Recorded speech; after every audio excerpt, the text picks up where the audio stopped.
What's up, guys? Thank you for tuning in. If you're here just for the NASM certification part of the video, I'll put the timestamp somewhere. But if not, enjoy the vlog.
What is up, guys? Welcome back to the vlog.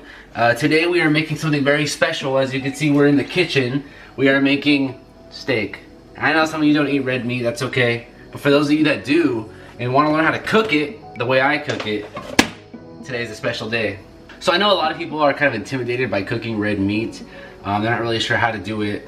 They're not sure whether it should be like pink or red or just no color whatsoever. And that's going to be all up to you. I like my steak medium to medium rare, depending on the cut of steak. This is a sirloin steak, so we're gonna go for medium today. Hope I don't mess it up and look like a fool on camera. So let's get it done. So first things first, before you cook any type of food, if you know this food is gonna take longer than 5 minutes, you gotta put some jams on. And what I mean by jams is music. So we gotta find a playlist that works for us, or at least a song or two, to get us through cooking, you know, to get us in that mindset. So we go to find a song, and perfect.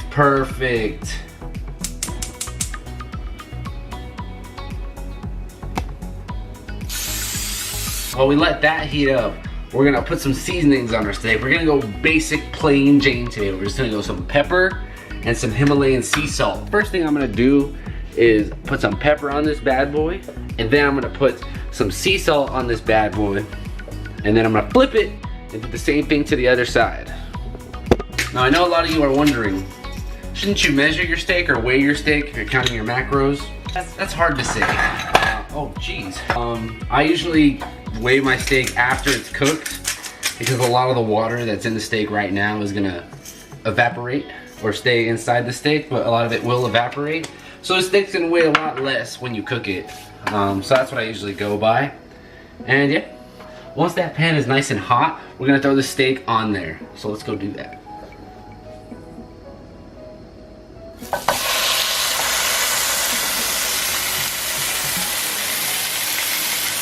So the minute it hits the pan, I do a countdown for 4 minutes. 4 to 4.5, depending on how thick and big the steak is. The steak's pretty decent size. But I'm gonna go for 4 minutes on one side, and then we're gonna flip it, and then we're gonna do something special while it's flipped on the other side. So I'll see you in 4 minutes. 12 seconds later. Baby, I compare you to a kiss from a rose on the grave. Alright guys, so it's been about 4 minutes now. Let's come take a look at this steak real fast. Alright, as you can see, it's starting to caramelize on the bottom, which is good. And the next step is very, very important. So what I'm gonna do is I'm gonna flip this steak, and then I am going to put a dollop of butter on it. And I know some of you are saying, whoa, but butter is the devil. It's okay, guys, it's gonna be fine. And then the most important part is as soon as I put that butter on it, I'm gonna put a lid right on top of it and let that sit for another 4 minutes. And then you will see the magic. 1 minute, 37 seconds later. Oh, Rachel Ray, you're crazy. Oh man. Alright guys, so it's been about another 4 minutes. Went by fast, went by real fast. You gotta watch the time, all the time. And now the very important part that comes next. So the first thing you wanna do is you wanna lift that lid off. and see how that steak is coming out. And as you'll see, it's coming out pretty nicely. And then, you know, you seared the top and you seared the bottom, but you didn't sear the sides of the steak. So you want to make sure you get the sides of the steak nice and seared as well. And then once you sear the sides, go ahead and throw it on the plate and let it rest for at least 8 to 10 minutes. Alright guys, it's been on 8 minutes now. I'm going to cut into it and we're going to see how it goes. Hopefully, I didn't cook it wrong. And hopefully, you guys will learn something. And hopefully, I don't make a complete fool out of myself by saying I know how to cook steak and it's all well done. Oh, that's what you like to see. That's it right there. Perfection. Perfection. It's nice and medium. Not so much medium rare, but that's medium, which is good. You want medium on a steak like this? Check this out. Check this out. Oh, that's nice. That's nice. I'm feeling some type of way looking at this right now. So yeah, that's how you cook a steak. The Christian aesthetics way. That's weird. It's a weird thing to say. So yeah, I'm about done with the rest of the food items. There was only 2 other items that I was gonna throw along with this. So yeah, let's come look at this. So my completed meal doesn't look too hot after I threw the eggs on there because they exploded before I even got them on the steak. It's a good thing this isn't an egg tutorial video. So this is it for the most part. As you see, they exploded on there. I mean, it's cool, whatever. I mean, I was gonna do it anyway. I just wanted to be aesthetic, but I guess not. And then I have 2 bagels, 2 everything bagels here, just plain old Jane, no butter or anything, because I'm gonna dip it in there, you know, dip, dip, dip. And yeah, I'm gonna eat this, and then we're gonna head to the gym, and we're gonna get some back and biceps in today. So I'm very excited about that, and that's gonna be that. Pretty excited about it. So after the gym, there's not really much going on. I'm gonna go out with some friends later. I think we might go bowling. And then yeah, and then it'll be the NASM portion of the video where I show you guys the best way, easiest way, in my opinion, on how to get your National Academy of Sports Medicine personal training certification. So I will see you guys at the gym. What is up, guys? Welcome back to the commentary. I'm pretty sure earlier I said I was doing back and biceps, but it was actually a chest and back day, so I don't know what the heck I was saying. I started this this day with, you know, basic of basic chest movement, the flat bench press. I'm really trying to build my bench. It's one of my lagging movements. It always has been. I'm really weak in the bench press area for some reason. So I'm really working on building that, and I'm getting there, slowly but surely. And then from the flat bench press, I went onto the incline bench press. And when it comes to different angles, you definitely want to make sure you're getting a lot of different angles on your chest. And doing incline, decline, flat bench, doing a mixture of all of those and not sticking to just one is going to give you the best results possible to build that full chest. And then from there, I went on to some chest flies, and I've been doing these a little differently. As you can see, I'm kind of leaning forward a little bit, and I really kind of feel it a little better that way. So give that a try. And I do a drop set. So I'll do 8 to 10. I'll drop the weight, do another 8 to 10, and then I drop the weight again. And then here I do little pulses, and this is going to be burning you like crazy. From there, I went to some wide grip pull-ups. As I'm bulking, I do notice that pull-ups are starting to get a little bit harder. And then here I noticed that the lighting was pretty supreme. So I thought I'd take advantage of that, you know, let a little bit of my douchey side out for like a second. You know, you can't let that leak out too much. And then, you know, once I was nice and composed, I went and did some lat pull downs. I started with some wide grip lat pull downs, wide to neutral grip, not too wide. And I usually superset this one with like an underhand lat pull down. Supersets are very, very, very helpful to maximize your volume with the amount of time that you have. There's other things I got to do in my day, you know. Not really. I just got to eat and stuff. But from there, I went on to a row. As you can see, something very important with this row is I'm pulling the weight back, and I'm slowly bringing it back. I'm slowly bringing it back. Then I'm pulling it back, slowly bringing it back. And then I did some deadlifts just to get some of that lower back engaged, and that was the workout. So thank you guys for watching the main part of the vlog. I hope you enjoy the rest of it. I hope you learned something. What's up, guys? Welcome to the educational part of the video. So there's always a couple questions that I get asked when it comes to personal training. Where did you get your personal training certification from? And how do I go about getting my personal certification? And what's the best way for me to study for my certification? Well, you're about to find all of that out today. The first 2 questions, easy. Mostly because I only have 1 certification, so I can't tell you about any other certifications. So I got my certification through NASM NASM, it's NASM. NASM. So NASM is just an acronym. It stands for the National Academy of Sports Medicine, which sounds super legit because it is super legit. I had heard a lot of great things about it. The research that I had done showed me all of these great testimonies, all of these great examples on how in-depth they actually go, and I'm really happy that I went that route. So that's what I did. There's a bunch of different packages. I did the cheapest package because, you know, I'm a baller on a budget, and it came out to around $700. They work with you. You can make payments. You can just pay it like all up front. You know, if that's not a problem for you, lucky you. So yeah, once you get enrolled, that's when the studying begins. That's when the hard part begins. From the day you enroll, you have about 6 months to take your exam. And if you don't take it in that 6 months, then you have to pay an extra fee to take the exam after the 6 months. I bet you're wondering, 6 months is kind of a lot of time. You have 6 months to take it. You don't need to take it at 6 months. You could take it at 2 months if you feel you're ready.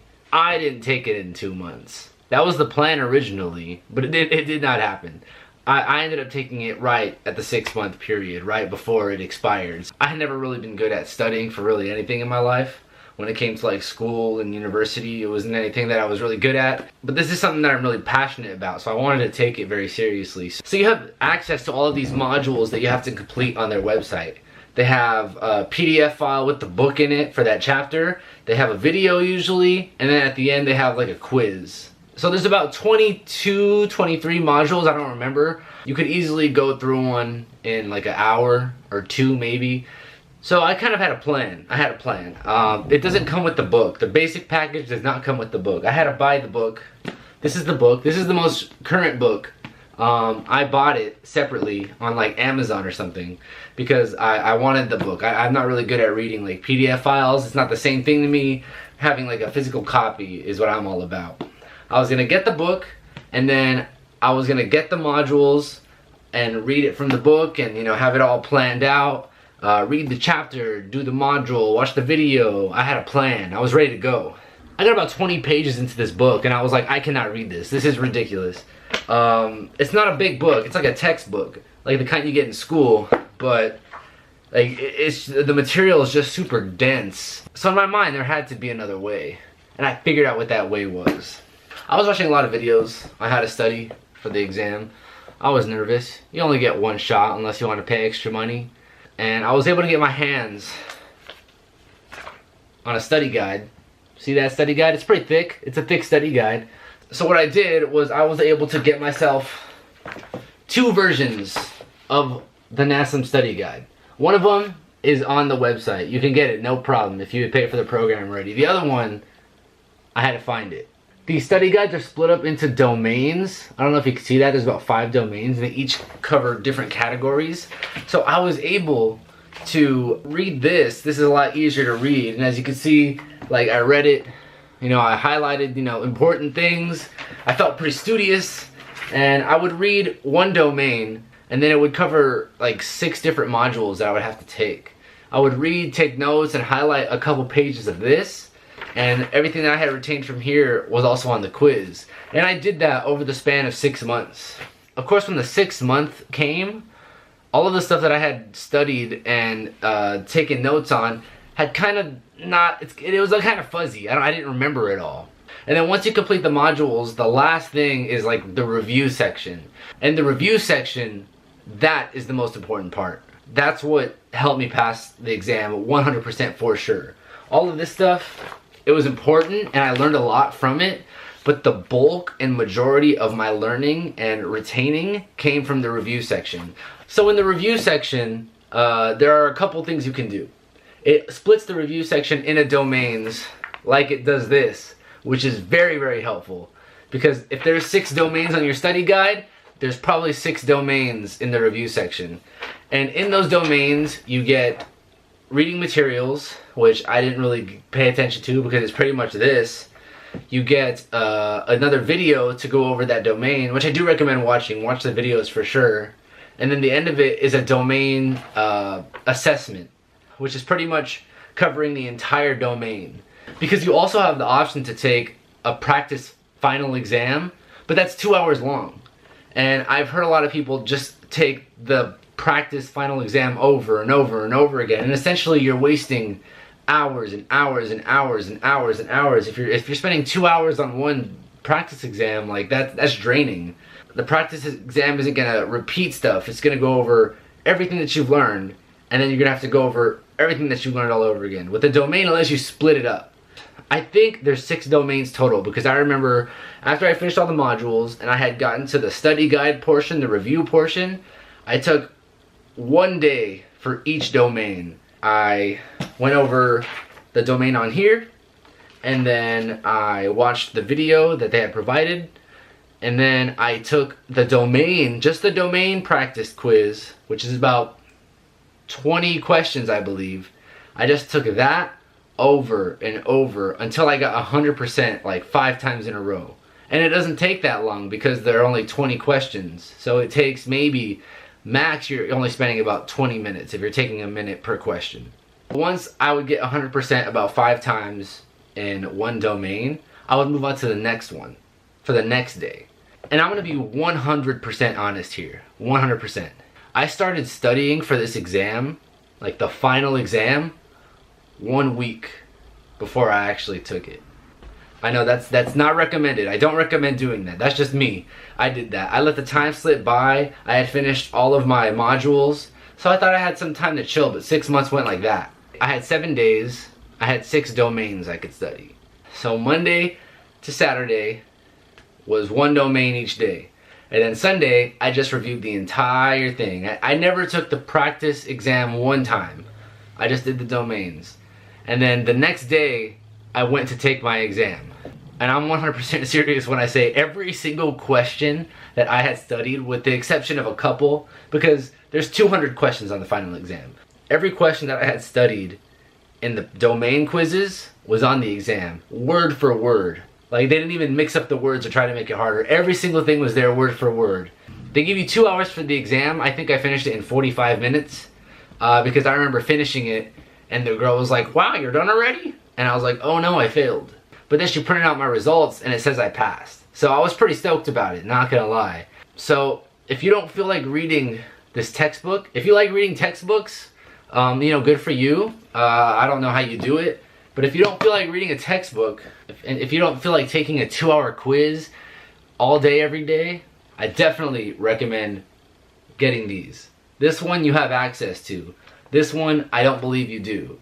But if you want it, I'm pretty sure I still have like a PDF file with all of this on it.